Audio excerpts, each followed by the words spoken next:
¿se acuerdan del COVID? No. Bueno. Sí, no me quiero.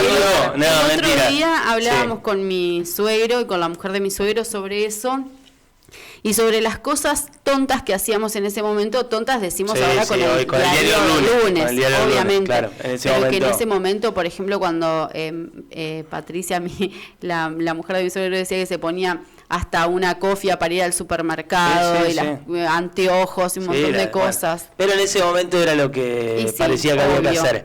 Lo que dicen los especialistas que hay que seguir haciendo, sobre todo aquellas personas que tienen los factores de riesgo, es seguir vacunándose. Vamos a hablar con Keila Heinderlich, directora de salud. Keila, Sebastián Carbone te saluda. ¿Cómo andás?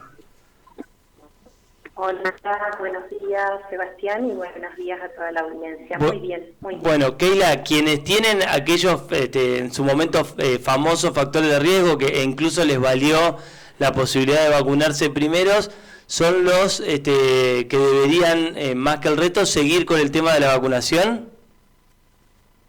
Exactamente, bueno, sí, los últimos días de abril y primeros días de mayo, con las respectivas reuniones del COFESA, de CONAIN y demás expertos en vacunas, el Ministerio de Salud define, y también con la finalización o la declaración de la finalización de la pandemia, es decir, no es que estamos sin COVID, sino que ya no hay un brote a nivel mundial, hasta esta definición, se define cómo continuaba el plan en nuestro país con respecto a la vacunación COVID.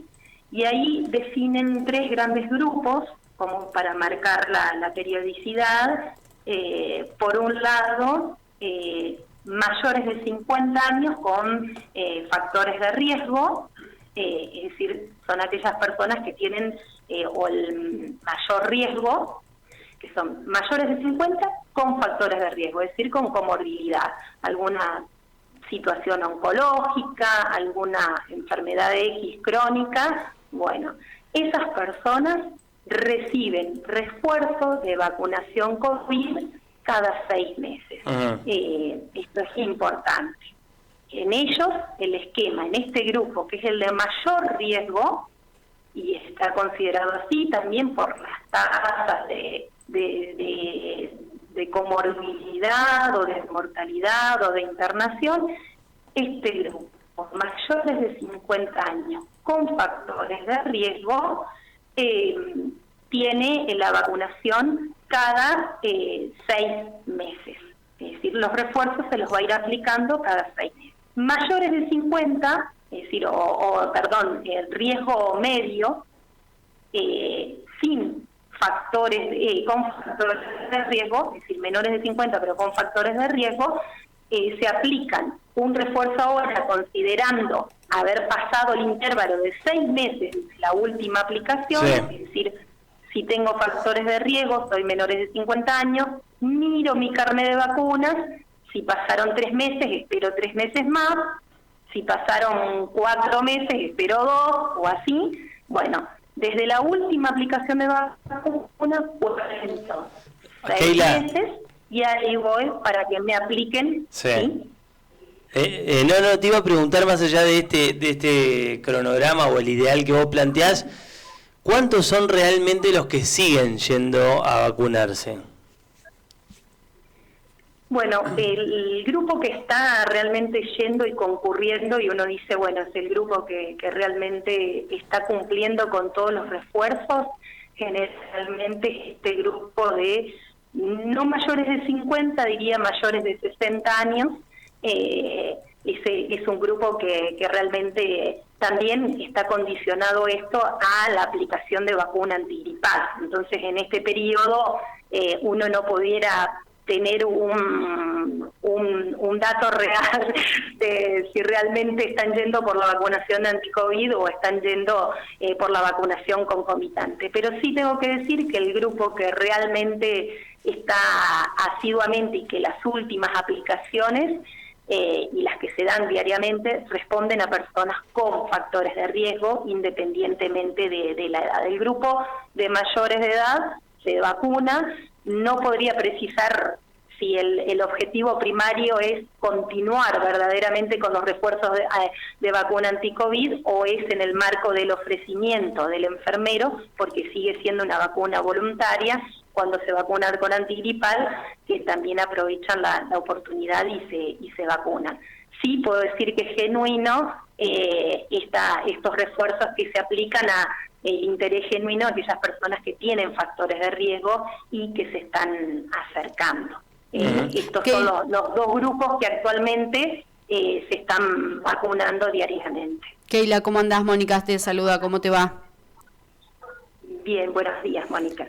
Te consulto sobre la vacunación en niños, porque se había abierto la posibilidad, no habían sido tanto los chicos que se habían, los padres que habían llevado a sus hijos a vacunar.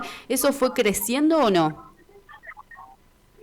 La vacunación en niños no es algo que ha tenido la respuesta esperada o la respuesta para lo que programáticamente se planificó, ni a nivel nacional, ni provincial, ni local tampoco. Son muy poquititos los niños que se han aplicado la primera y segunda dosis de vacuna anti-COVID, y especialmente, bueno, los menores de 3 años, este número es muy chiquitito, los mayores de 3 sí es un número más considerado, puntualizando en aquellos chicos que tienen...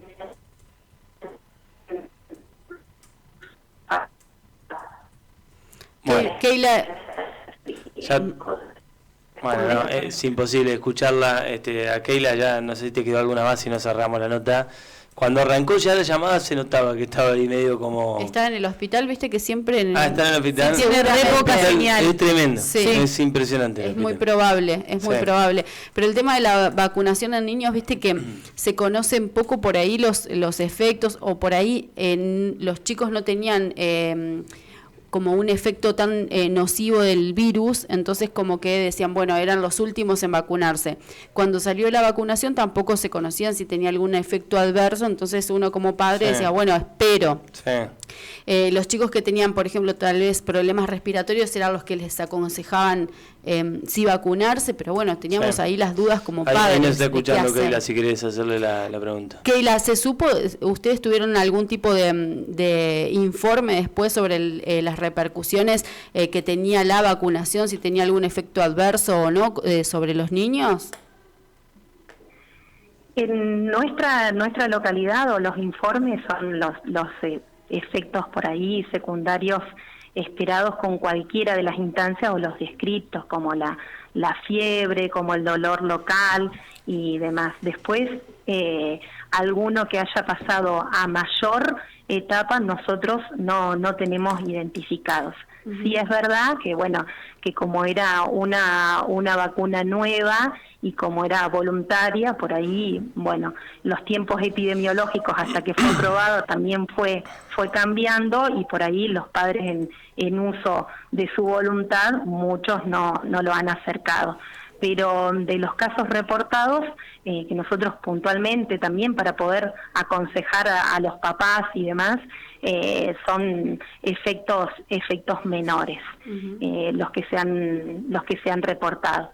Y quería como aclarar lo de los 3 grupos, porque me quedé en el segundo grupo, que sería el de riesgo intermedio, que es para las personas menores de 50 y con antecedentes de factores de riesgo. Para ellos es la aplicación esta de un intervalo de 6 meses y después refuerzo anual, es decir, me aplico hoy, o si han pasado 6 meses desde la última aplicación, aplico hoy la vacuna y después es el refuerzo anual.